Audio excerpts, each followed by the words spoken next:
오늘은 특별한 주일입니다. 종교개혁 주일입니다. 이 종교개혁에 대해서 여러분 너무 잘 알지만 506주년 됐는데 1517년 10월 31일 마틴 루터가 종교개혁을 부르짖고 시작한 날입니다. 그러니까 내일이죠. 내일이면 벌써 506주년 되는데 교회에서는 10월 마지막 주일을 종교개혁 주일로, 기념주일로 지키게 됩니다. 이 종교개혁의 내용은 너무나 잘 아니까 이 종교개혁의 중심이 뭐냐, 기준이 뭐냐, 오직 성경입니다. 마틴 루터가 신부로서 가만히 보니까 이 기준이 성경이 아니고 교황이 성경 위에 있어요. 말씀보다 교황의 말이 더 우선이고 더 권위가 있는 거예요. 이게 아니다. 그래서 여기서부터 종교개혁을 시작합니다. 그래서 종교개혁의 목적은 오직 하나님께 영광입니다. 그래서 하나님 앞에 믿음으로 살고 오직 은혜로 살면서 하나님께 영광 돌려야 되지 사람이 영광 받을 일이 아니다 해서 오직 성경, 오직 믿음, 오직 은혜, 이 세 가지로 슬로건을 두고 종교개혁을 일으키는 것을 보게 되죠. 이 종교개혁을 시작하면서부터 이루어지기까지 몇 년 걸치고 또 그 안에 참 수많은 어려움을 겪게 됩니다. 한 번은 이제 교황을 무시했다, 또 교황을 욕먹였다 해가지고 재판에 서게 됩니다. 이때에 이 찰스 3세가 이제 마틴 루터를 세웁니다. 그러면서 눈을 부르리면서 그에게 호령을 합니다. 찰스 5세가 앞에 서게 되는데 눈을 부르리면서 호령하기를 너는 이제까지 쓴 종교개혁하겠다고 쓴 모든 것들을 불태워버려라. 그렇지 않으면 내가 너를 불태우겠다. 책을 불태우고 없애지 않으면 내가 너를 불태우겠다, 죽이겠다는 그런 이야기죠. 그리고 이제 더 나아가서 너는 교황을 무시하고 교황을 욕하는 이 내용의 책을 썼으므로 도저히 용서할 수가 없다 하고 호령을 했습니다. 그럴 때에 마틴 루터가 조용하게 있다가 한마디 이야기합니다. 이제 나에게 하루의 시간을 주십시오. 내가 답을 할 수 있는 하루의 시간을 주시면 제가 나와서 내일 이야기하겠습니다. 그러니까 불태우든지 아니면 너를 어떤 변호하든지 하는 이야기를 할 수 있도록 하루를 주겠다 하는 거예요. 그때 마틴 루터는 집에 돌아옵니다. 인간적으로는 어마어마한 벽이 있기 때문에 두렵고 겁나고 어려워합니다. 그러나 마틴 루터는 사람을 보지 않았어요. 사람을 보고 시작했다가는 아예 되지도 않을 일인 것을 알았기 때문에. 그래서 그는 기도하기 시작합니다. 밤새워서 기도합니다. 오늘 찬양한 대로 기도하노라, 내가 기도하노라 하고 부르짖어 하나님 앞에 간구할 때에 그는 확신이 옵니다. 그 확신 속에 그가 들어서 시를 짓기 시작하는데 그 시가 바로 오늘 여러분 찬송한 585장 내 주는 강한 성이요, 내 주는 강한 성이요, 방패와 병기 되시니 어떤 시험 환난 당해도 나는 오직 예수의 이름으로 나가겠노라 하는 그런 시를 쓰고 그리고 작곡을 하게 된 것이 바로 찬송 585장, 우리가 아까 불렀던 찬송입니다. 그리고 이제 그 다음 날 찰스 5세 앞에 섰습니다. 그리고 말하기를 나는 내 글이 절대로 잘못됐다고 생각하지 않습니다. 황제예요, 당신이 성경을 기준으로 해서 내가 잘못됐다고 하는 것이 있으면 찾아내고 말씀해 주십시오. 그것을 증명하기 전에는 나는 나의 책을 불사를 수 없습니다 하고 이렇게 강하게 담대하게 자신 있게 이야기합니다. 그리고 그가 그렇게 갈망하던, 그렇게 꿈꾸던, 그렇게 기도했던 이 종교개혁을 마침내 이루게 되어서 오늘날 우리가 500년 전에 마틴 루터의 부르짖음을 통하여서, 개혁을 통하여서 오늘 기독교가 탄생되고 오늘 우리가 이렇게 하나님 앞에 자유롭게 나와서 예배할 수 있다는 것, 이것이 얼마나 감사한 일인지요. 그런데 여러분, 마틴 루터만 간절한 기대와 소망이 있는 것이 아니라 오늘 본문 말씀 보니까 사도 바울도 그에게 간절한 기대와 소망이 있었습니다. 오늘 20절 말씀 우리가 한번 같이 보면서 은혜를 나누고자 합니다. 20절 말씀 다 같이 시작.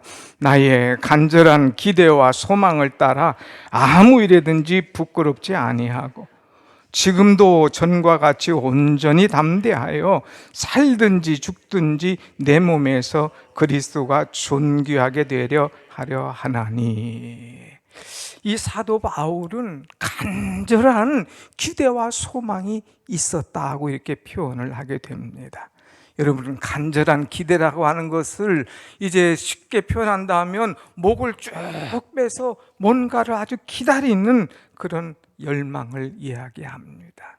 그런데 목을 쭉 빼고 기다리는데 그냥 기다리는 것이 아니라 간절하게, 나의 간절한 기대와 소망을 따라, 마치 하기냥 목을 쑥 내놓고 뭔가 기다리는, 뭔가 목표한 것을 붙잡으려고 하는, 그것을 가리켜서 우리가 학수고대라고 하잖아요.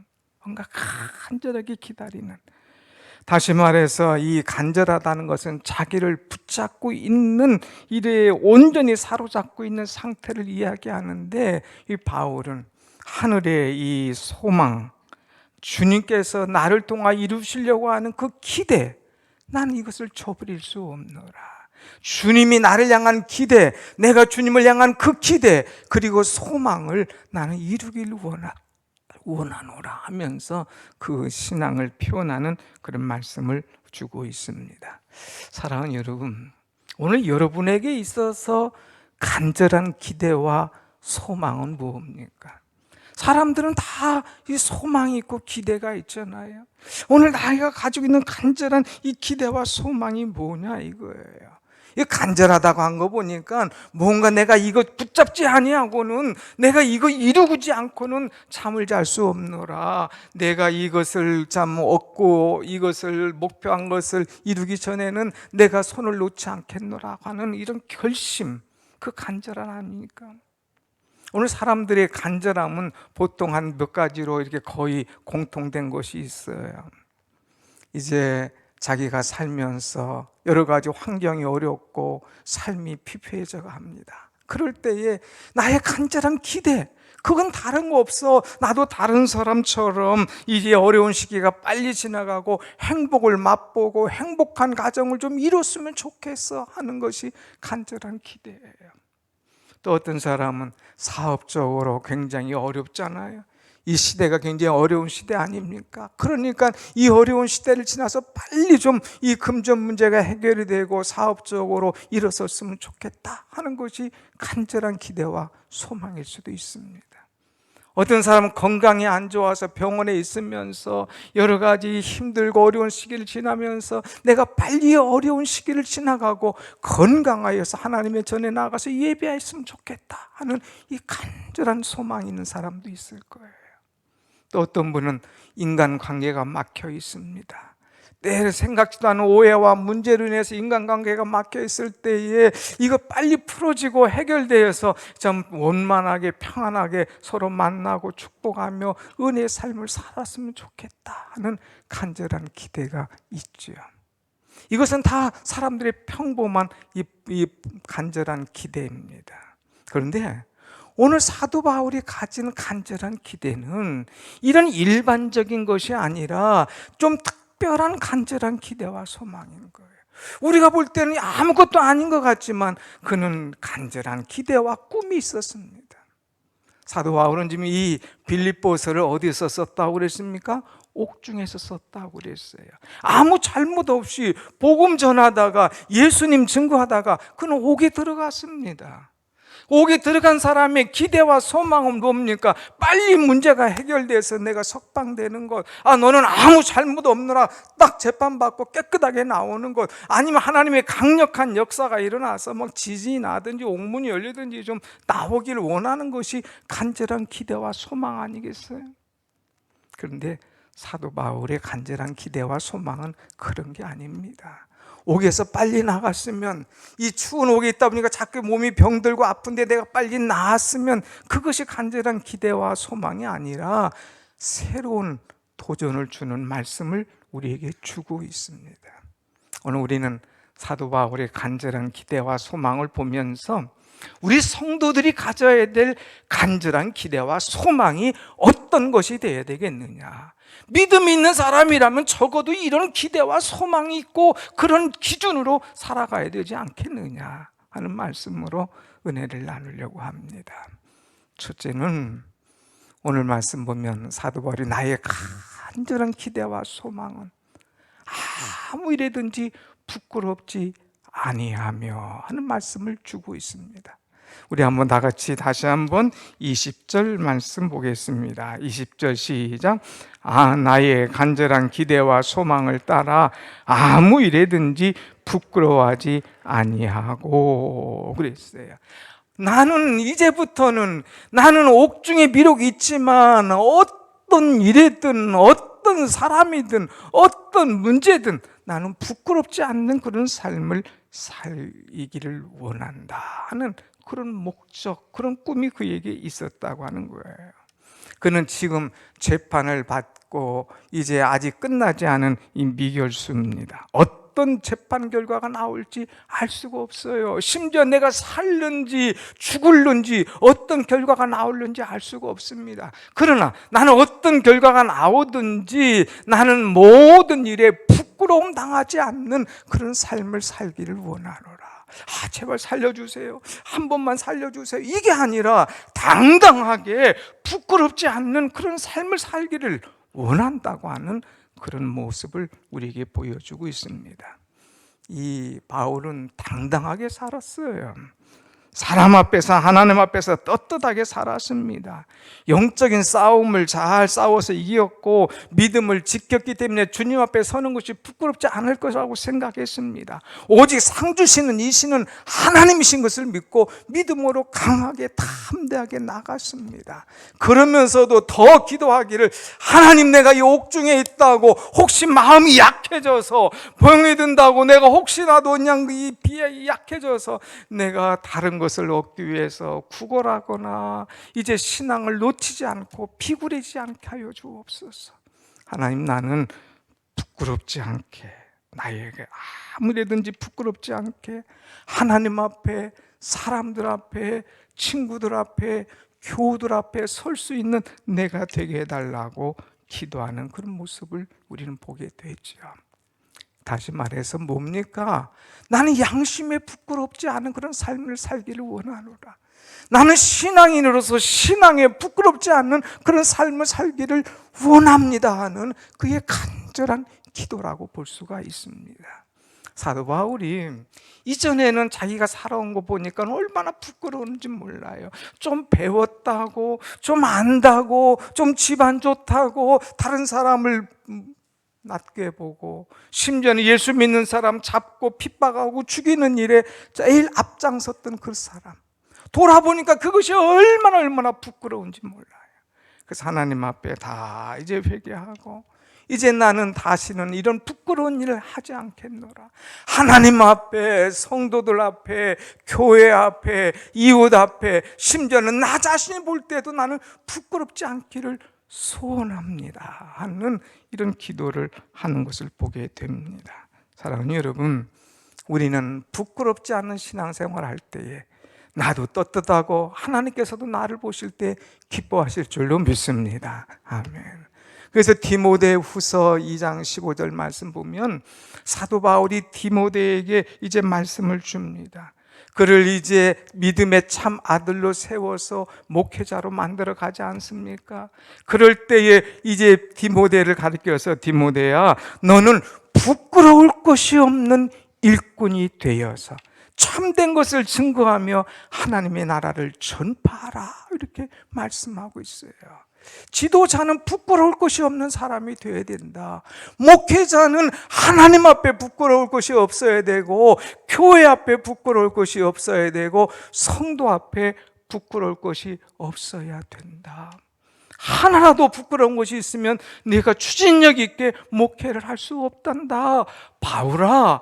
바울이 아니 디모데에게, 디모데야 너는 부끄러울 것이 없는 일꾼 목회자가 되어라 하는 이 강한 교훈을 그에게 하고 있는 것을 보게 됩니다. 사랑하는 여러분, 지금까지 우리가 살아온 인생을 돌아봅시다. 혹시라도 내가 부끄러운 것 있었다면 이제는 다시는 부끄러운 일을 저지르지 않도록 하나님 앞에, 교회 앞에, 사람 앞에, 자신 앞에 부끄럽지 않는 은혜의 삶을 살아가는 여러분의 신앙이 되시길 축원합니다. 아멘. 말씀대로 살면 부끄러울 필요가 없어요. 하나님께서 에덴 동산을 사람들에게 주지 않습니까? 거기서 벗었지만 부끄러워하지 않았습니다. 그러나 이 뱀의 유혹에 못 이겨서 그 말씀을 어겼을 때에 그때부터 죄가 들어오고, 그때부터 부끄러움이 들어오고, 그때부터 눈이 밝아져 자기 벗은 것을 다 보게 되고 수치스러운 인생을 살아가는 것을 보게 되죠. 죄가 들어오면, 수치가 들어오면 부끄러울 수밖에 없다고 하는 거예요. 오늘 우리는 나 자신을 잘 지켜야 됩니다. 사람이 완전할 수는 없어요. 그러나 내가 부끄러운 일 당하지 않도록 나를 날마다 지켜야 됩니다. 나를 날마다 쳐서 부숴야 됩니다. 나를 날마다 단련해야 됩니다. 혹시 내 신앙에, 양심에 부끄러운 일이 있다면 그것을 빨리 제거하여서 하나님 앞에 떳떳하게 설 수 있는 여러분과 저의 믿음 되기를 간절히 원합니다. 아멘. 두 번째는 사도 바울의 간절한 기대와 소망이 뭐냐? 담대한 겁니다. 담대. 한번 두 번째 우리가 20절, 오늘은 20절 말씀 가지고 보겠습니다. 20절 말씀 두 번째 이렇게 보면 나의 간절한 기대와 소망을 따라 아무 일에든지 부끄러워하지 아니하고 지금도 전과 같이 온전히 담대하여. 담대. 그것도 온전이라는 것은 완전히 담대하다는 거예요. 그런데 지금뿐만 아니라 전과 같이 지금도 담대하여. 사람이 몸이 이 병이 오면 약해지지 않습니까? 또 사람의 마음이 언제가 약하냐? 옥중에 들어가면 얼마나 약해지는지 몰라요. 뭔가 끈이라도 하나 다 잡으려고 하는 것이 사람의 심정입니다. 바울은 얘기해요. 내가 밖에 있을 때 담대했던 것처럼 이 옥에서도 나도 온전히 담대하여 흔들리지 않는 신앙생활, 기도하는 생활을 하기를 원하노라, 이렇게 고백하는 것을 보게 됩니다. 사랑하는 여러분, 어떤 일을 만나든 어떤 사람을 만나든 예수의 이름으로 담대한 그런 여러분의 신앙이 되시기를 축원합니다. 아멘. 담대해야 돼요. 닭과 독수리는 어떻게 구별할 수가 있느냐? 폭풍이 오면, 바람이 불면 구별이 되는 거예요. 막 폭풍이 막 몰아닥치면 닭은요 날개를 쭉 펴고 거기다 모가지를 탁 집어넣습니다. 그리고 어디를 피하려는지 막 정신없이 가다가 아무 데나 가서 머리를 쭉 쳐박고 그냥 숨어버립니다. 근데 독수리는요, 이 폭풍이 오면은 날개를 쫙 펴는 거예요. 그리고 날개짓을 싹 하는 거예요. 그리고 비상합니다. 그리고 안전한 곳에 가서 딱 쉬는 것을 보게 되죠. 여러분, 무엇을 말하냐? 인생의 폭풍을 만날 때에, 내 인생의 고통을 만날 때에, 내 인생의 생각지도 않은 문제를 만났을 때에 그냥 피하고 숨는 사람이냐? 아니면 날개를 펴서 기도하면서 하나님의 뜻을 구하며 나가는 그런 존재냐? 오늘 우리는 어떤 존재인가를 봐야 됩니다. 인류의 역사를 보면 하나같이 독수리처럼 날개를 피며 올라갔던 사람, 날개를 피면서 기도했던 사람, 날개를 피면서 문제를 해결해 나간 사람들이 바로 위대한 신앙인이고 이 모든 것을 이긴 그런 사람인 것을 우리는 볼 수가 있습니다. 살아오는 이 바람 때문에 조선술과 항해술이 발달된 거예요. 산에 모진 바람이 불어닥침으로 좋은 목재가 거기서 나오게 된다고 하는 거예요. 그냥 잔잔함 속에서는, 그냥 온실 속에서는 귀한 것이 나오지 않아요. 야성이 있고 강하고 힘 있는 사람들은 한번 폭풍을 다 경험한 사람들임을 우리는 알 수가 있습니다. 사랑하는 여러분, 우리는 폭풍이 와도 내가 하나님의 손에 있음을 알고 흔들리지 말고 강하고 담대한 믿음의 삶을 살아가는 여러분이 되기를 축원합니다. 아멘. 오늘 우리는 이제 신앙생활하면서 흔들리지 말아야 돼요.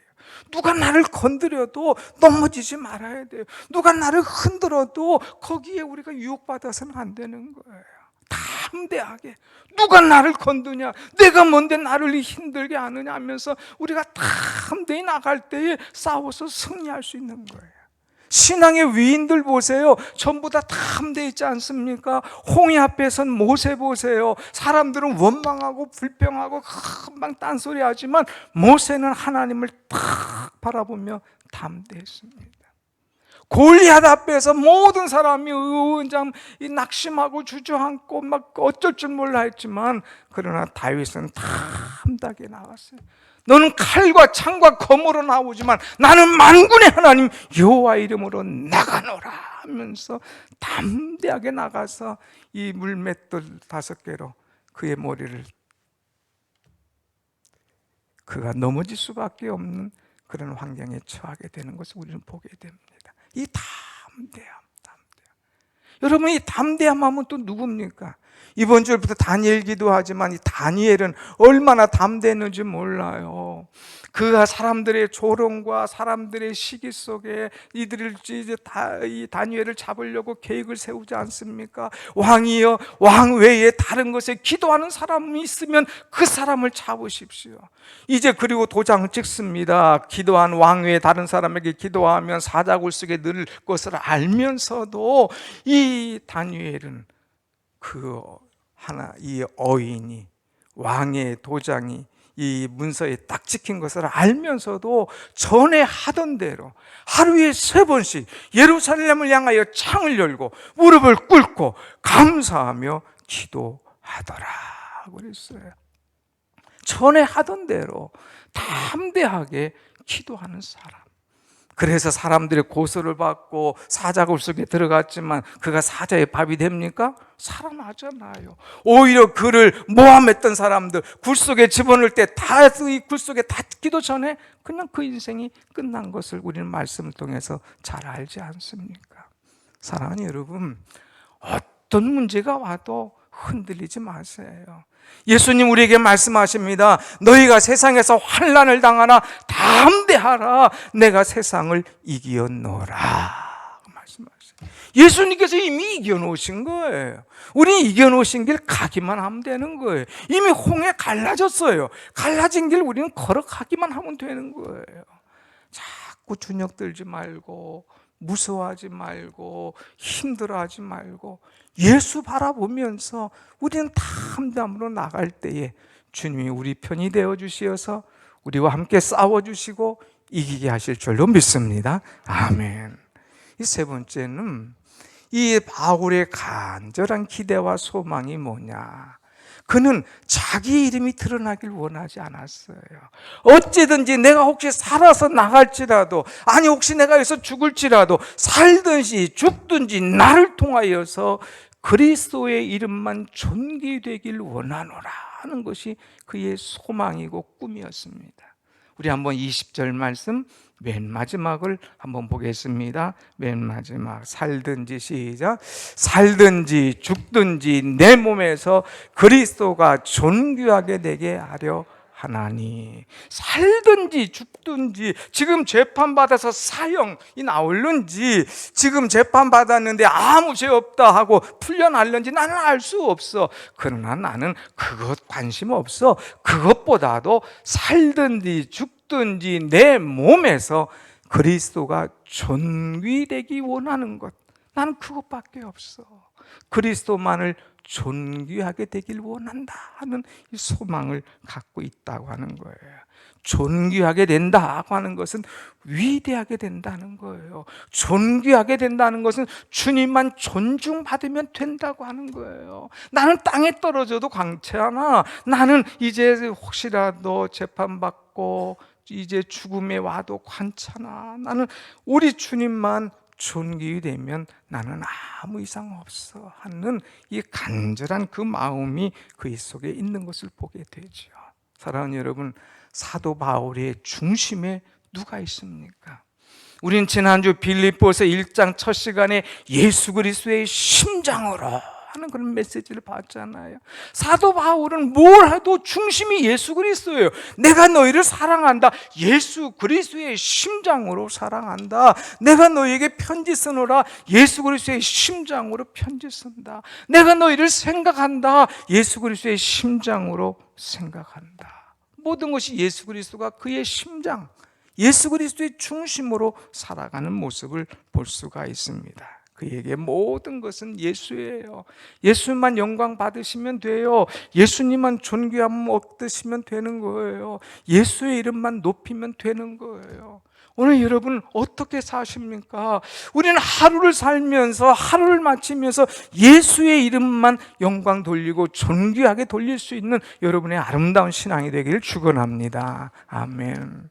여러분이 잘 아시는 현대음악의 아버지라고 불리는 요한 세바스찬 바라는 사람이 있어요. 이 사람은 삶이 참 어렵습니다. 여러 가지 장애가 많습니다. 그런데도 그가 작곡할 때마다 그는 정신을 차리고 기도하면서 시작할 때 여백이 있으면 글 쓰는 것이 뭐냐? INY라고 J라고 씁니다. INJ. 예수 이름으로, 라틴어로 예수의 이름으로 나는 이 작곡을 시작하노라. 그리고 작곡을 다 마친 다음에 맨 뒤에다가는 뭘 쓰냐? SDG. 나는 하나님의 영광을 위하여, 오직 주님의 영광을 위하여 이것을 마치노라 하면서 이제 작곡을 끝낸다고 하는 것입니다. 예수의 이름으로 작곡을 시작하고 예수의 영광을 위하여서 이 모든 것을 마친다고 하는 그런 말씀이죠. 사랑하는 여러분, 우리 하루의 삶이 이랬으면 얼마나 아름답겠어요. 하루를 시작할 때 어떤 분은 새벽을 깨워 나와 기도할 때 나는 예수의 이름으로 기도로 시작하고 하루를 마칠 때에 하나님께 영광 돌리며 감사로 오늘 마치노라 딱 쓸 수 있는 그런 삶이 된다면 얼마나 아름답겠습니까? 그런 사람의 삶을 통하여서 우리 주님이 얼마나 존귀와 영광을 받으시겠습니까? 우리 찬송하잖아요. 푸른 바다 나선이 몸 어디든지 가오리다. 그런데 요즘 이 찬송이 신학교에서도 없어졌대요. 푸른 바다에서 어디로 알아가면 안 가려고 하는 거예요. 이거 심각한 문제 아닙니까? 존귀 영광 모든 권세 주님 홀로 받으소서. 주님 홀로 존귀 영광 받아야 되는데 내가 다 받는 거예요. 주님은 존귀 영광 없어요. 완전히 거꾸로 가는 그런 세상이 돼버린 겁니다. 아니에요. 오늘 우리는 찬송하는 대로 존귀 영광 주님께 돌리면서 주님 나를 부르셨으니 내가 어디든지 주님 말씀하신 대로 헌신하며 나가겠나이다 하고 기도하며 나갈 때에 여러분을 통하여 하나님께서 영광 받으시고 여러분을 통하여서 그리스도의 이름이 존귀하게 드러나게 될 줄로 믿습니다. 아멘. 우리의 사는 목적이 뭐냐? 하나님의 영광 아니에요. 우리가 사는 목적이 뭐냐? 그리스도를 존귀하게 나타내려고 하는 거 아닙니까? 성가대가 나와서 하나님을 찬양하는 것도 그리스도를 존귀하게 하는 거예요. 지난 주간에 2여전도에 3여전도에 나가서 할 때에 많은 분들이 서로 섬기며 사랑하고 축복하는, 그것도 우리가 기도한 것처럼 단결되고 하나 되는 것도 있지만 그리스도를 존귀하게 하기 위한 거 아닙니까? 오늘 우리는 살든지 죽든지 사도 바울이 내 몸에서 그리스도가 존귀하게 되게 하려 하노라, 이 고백과 그 결심과 각오가 오늘 여러분과 저의 것이 되기를 간절히 소원합니다. 아멘. 오늘 마틴 루터의 간절한 기대와 소망이 있었기 때문에 종교개혁이 이루어졌어요. 오늘 사도 바울의 간절한 기대와 소망이 있기 때문에 우리는 부끄러울 것이 없는 일꾼, 이제 우리는 확실한 믿음을 가지고 담대하면 나갈 수 있는 일꾼, 우리는 이렇게 참 하나님 앞에 오직 그리스도만 존귀하게 여기시겠다고 하는 그런 믿음, 이것이 우리의 간절한 기대와 소망을 우리는 바울처럼 가질 때에 우리의 삶이 더욱더 아름다우고 축복될 줄로 확실히 믿습니다. 아멘. 기도하십시다.